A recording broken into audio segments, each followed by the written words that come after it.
Est-ce qu'on nous entend? Parfait.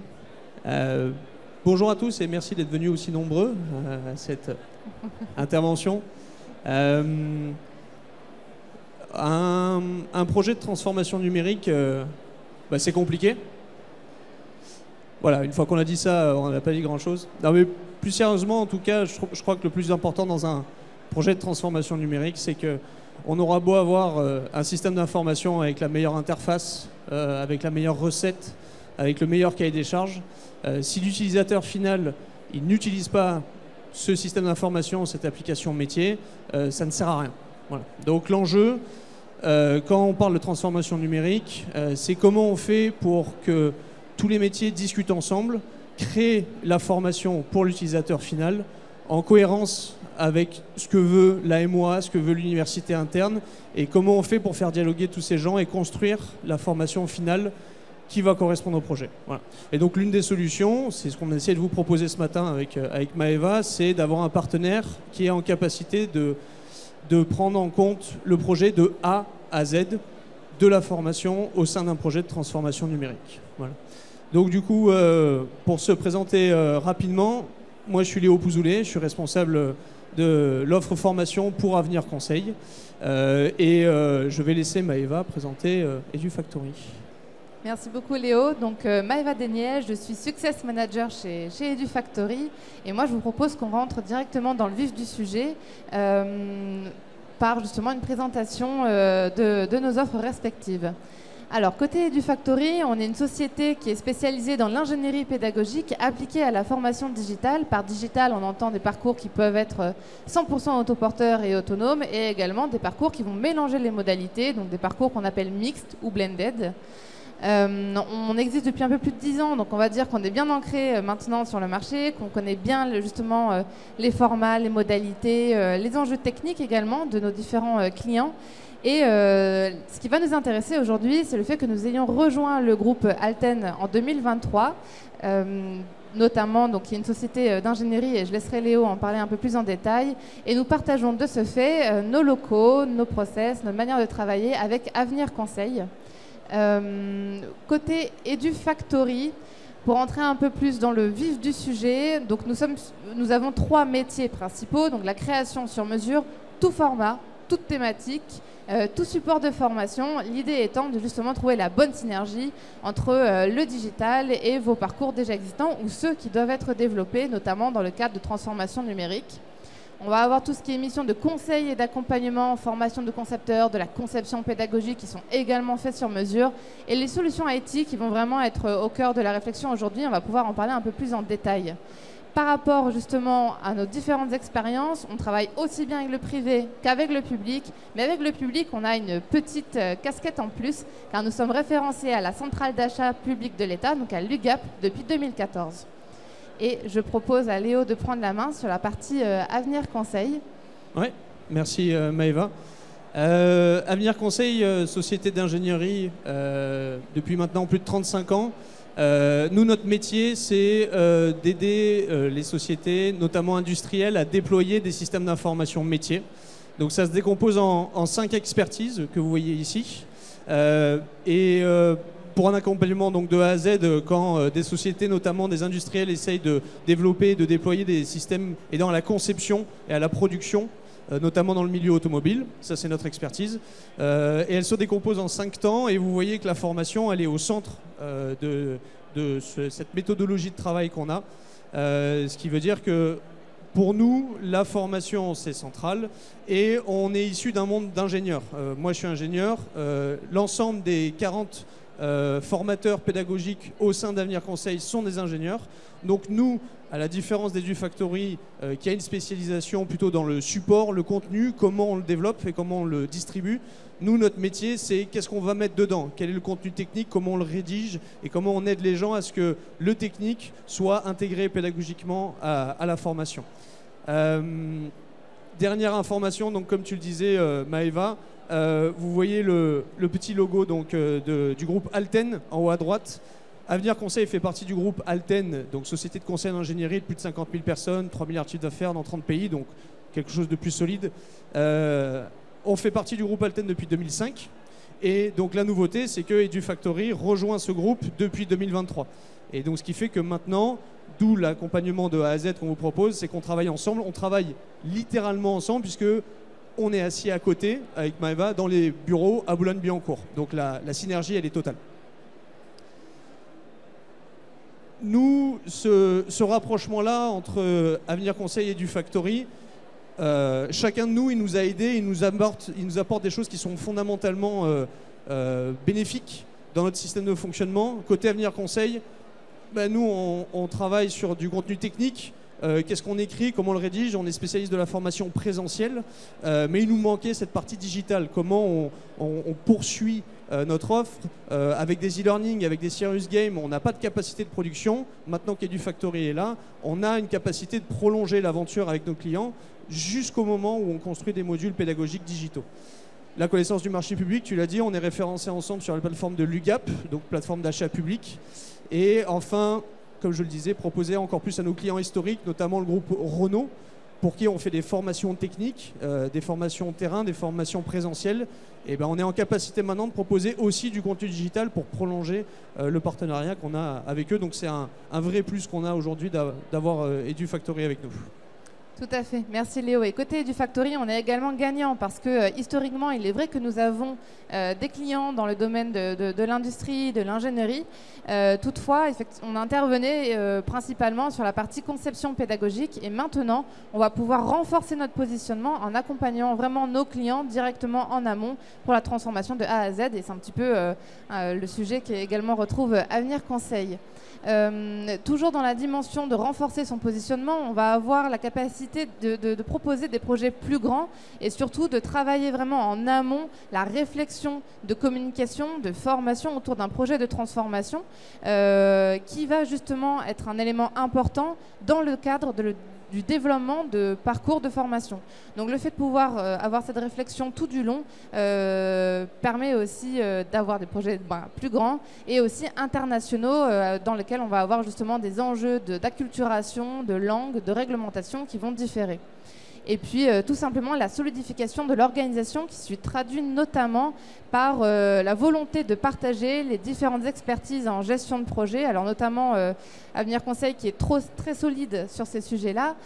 Côté EduFactory, on a forcément aussi une expérience et l'idée c'est de venir s'enrichir mutuellement pour pouvoir proposer une gestion de projet qui soit encore plus processée, encore plus précise et plus puissante tout simplement. Alors du coup, ça nous aide nous, du coup, mais peut-être que ça peut vous aider, vous, public nombreux que vous êtes. Donc l'intérêt de cette association, elle est aussi pour nos clients. Elle se décompose en 3 points. La première, c'est le gain de temps. Donc le fait d'avoir Avenir Conseil qui est responsable du contenu technique et EduFactory qui est responsable du contenant, l'intérêt, c'est qu'on va pouvoir discuter avec tout le monde. On va pouvoir dire à l'AMOA, donc projet technique, dire attendez, ce que vous êtes en train d'écrire, on ne comprend rien pédagogiquement et l'utilisateur ne va jamais comprendre ce que vous souhaitez expliquer. Donc ça c'est la partie technique et puis on va pouvoir aussi expliquer à l'université interne, écoutez, de la réalité virtuelle pour apprendre un ERP, ça ne sert strictement à rien, détendez-vous et faites un processus beaucoup plus simple pédagogiquement. Donc on est en capacité de parler avec tous ces gens-là et d'être le rouage qui manque depuis le début du projet jusqu'à la fin du projet et la livraison des fichiers SCORM par exemple. Et la cohérence du contenu et du contenant, elle est évidente puisque on est habitué nous à avoir des projets en amont de stratégie, on va dire, de conduite du changement et on est en capacité d'intégrer d'entrée de jeu à la conduite du changement l'aspect formation et de faire en sorte que le contenu, eh bien, il soit cohérent jusqu'au contenant et que du coup ça réponde aux enjeux d'un projet de transformation numérique de A à Z. Et tu voulais finir avec le partenaire complet, oui. Je crois. Mes excuses. Par rapport au partenariat complet, justement, on va avoir aujourd'hui sur notre stand un de nos clients qui est présent, donc la société Quick, qui pourra justement aussi venir communiquer sur ce sujet-là parce qu'on a eu une conférence sur le type de partenariat que nous développons. Et l'idée derrière cette volonté de créer une relation partenariale avec nos clients est absolument essentielle pour que nous ayons une écoute active et mutuelle tout au long long des projets et avoir justement ces discours transparents à la fois sur les enjeux, les attentes, ce qui va, ce qui ne va pas, et ce qui nous permet d'être en amélioration constante parce qu'on a aussi une volonté réelle d'accompagner nos clients sur des terrains inexplorés tout en respectant les enjeux de la formation et forcément au service de la pédagogie. Alors avant de passer aux exemples concrets avec des exemples de projets, un dernier schéma qui vous montre que chacun a ses compétences entre Avenir Conseil et EduFactory. Donc on peut vous accompagner juste Avenir Conseil sur du support ou de l'opération. EduFactory, vous pouvez évidemment faire des formations transverses sur du soft skills ou sur, on va dire, par exemple des risques de sécurité au sein de bâtiments. Ça, c'est des expertises indépendantes, mais là où tout se rejoint, c'est sur la formation, sur les métiers, donc sur les SI métiers, pardon, où là, il y a du coup à la fois la connaissance technique de notre côté, et puis encore une fois, la connaissance pédagogique. Et c'est à ce point précis de la transformation numérique où l'accompagnement qu'on a en commun, il est vraiment de A à Z, du début à la fin du projet. C'est là où on a la valeur ajoutée qu'on souhaite proposer maintenant à nos clients avec ce rapprochement. Je crois qu'on a des exemples. Oui, tout à fait. Le premier exemple qu'on va pouvoir vous montrer aujourd'hui, c'est celui avec l'INRAE. Alors, l'INRAE, c'est l'Institut national de la recherche en agroalimentaire et de l'environnement, qui a justement aujourd'hui un grand projet de transformation numérique dans le cadre de changement d'Oracle vers SAP. Donc, on change de système d'information. Et donc forcément, comme vous vous en doutez, ce sont des projets qui sont colossaux, qui doivent être vraiment préparés en amont. Donc typiquement, là, ce système d'information va être déployé en 2025. Et le projet, il a commencé avec l'INRAE en 2023. Donc au cours de 2023, on s'est vraiment focalisé dans un premier temps et majoritairement sur la réflexion stratégique et de communication pour favoriser l'adhésion des futurs utilisateurs au logiciel. Dans la démarche de communication, on va avoir notamment la réflexion autour de la direction artistique du projet pour créer une véritable identité graphique qui soit propre, ce qui permet justement d'embarquer visuellement les utilisateurs et d'avoir ce système aussi plus de mémorisation sur les différents supports de communication. Cette direction artistique, elle a été déclinée via différents supports, parce qu'on a déjà commencé à communiquer via des newsletters, des vidéos motion design et d'autres supports de communication qui ont été diffusés auprès des futurs utilisateurs, encore une fois. On a également commencé la partie e-learning qui va être renforcée là sur l'année 2024. Donc la réflexion pédagogique, elle va continuer son cours et son aventure. Et l'idée étant, encore une fois, de désamorcer les inquiétudes et de rassurer les apprenants sur le fait qu'on va les accompagner dans la prise en main de ce changement, de cet outil et du changement à venir. Exactement.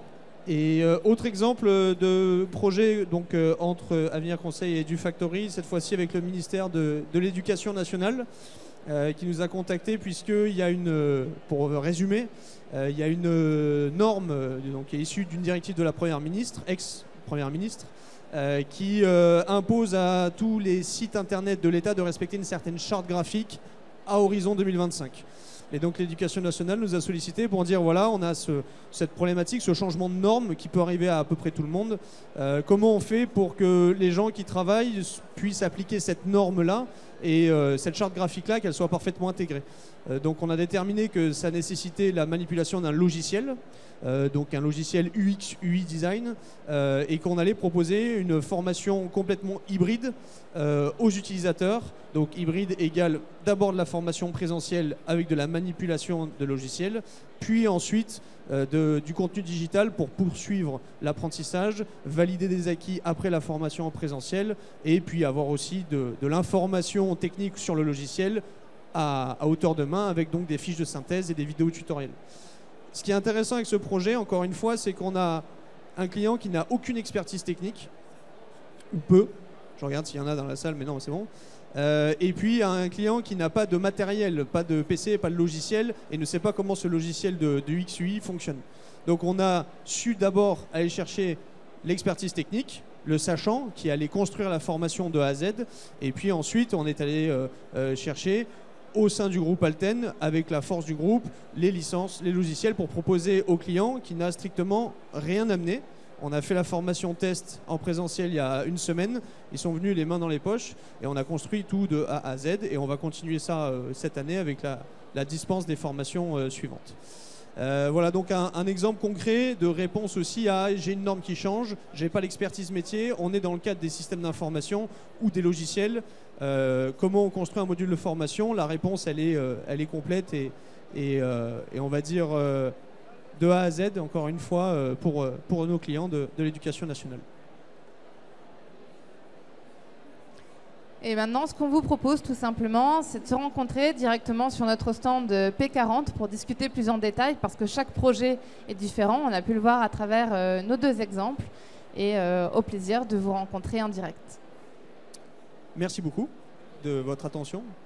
Et je crois qu'on a encore un peu de temps. Je regarde la régie. S'il y a 1 ou 2 questions, c'est avec plaisir. Et sinon, comme tu l'as dit, stand P40 jusqu'à la fin du salon pour y répondre. Avec plaisir. Merci beaucoup.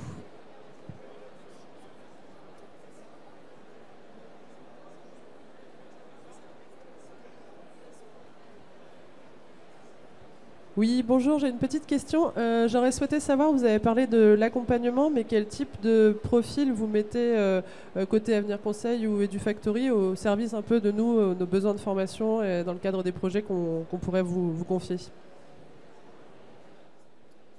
Si tu veux, je prends la réponse en premier, puis tu poursuis. Oui, ça me paraît...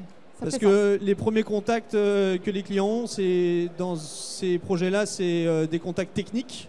Ok, on a ce logiciel-là, c'est un SIRH, un dématérialisation. Donc tout récemment, sur un autre projet, on doit travailler avec un module de SAP, qui est un ERP. Donc nous, Avenir Conseil, les premières personnes qu'on met sur le sujet, c'est des experts techniques. Donc on a une base de données, encore une fois, Alten nous aide énormément. La base de données d'ingénieurs chez Alten, c'est 35 000 personnes dans 30 pays dans le monde. Donc un expert SAP, en 2 jours, c'est trouvé. Et donc on a la possibilité de l'intégrer au projet, soit à temps plein, si ça le nécessite, soit pas en mode bureau d'études, avec donc des ratios de temps à la semaine. Donc nous, la première personne qu'on va chasser, c'est l'expert technique qui est capable de dialoguer, de comprendre le contenu technique. Et puis derrière, avec une compétence un peu pédagogique que nous, on a chez Avenir Conseil, de savoir le transformer pour constituer le contenu brut de la formation, le script, le synopsis, enfin le pré-script. Du coup, là-dessus, ça, c'est les premiers profils qu'on va chercher côté Avenir Conseil. Et ensuite, côté EduFactory, on prend le relais, on va dire, majoritairement une fois que le contenu est prêt, mais on arrive aussi, bien entendu, en backup dans la conception de ce contenu brut qui se traduit par le script, comme on a pu le mentionner Léo. Et cette personne-là, elle s'appelle le Learning Designer. Alors, c'est une personne qui a 2 expertises, l'expertise en ingénierie de projet et ensuite la casquette de chef, en ingénierie de projet et en ingénierie pédagogique. Donc, sur la partie justement pédagogique, elle va être en mesure de comprendre le contenu, de le mettre en musique, d'assurer tout simplement la conception pédagogique et le storyboarding, et puis aussi tout le plan de formation qui va aller avec, tout simplement, si on a justement des formations en présentiel, pour s'assurer que la formation soit ludique et pertinente et réponde bien aux enjeux et aux objectifs pédagogiques.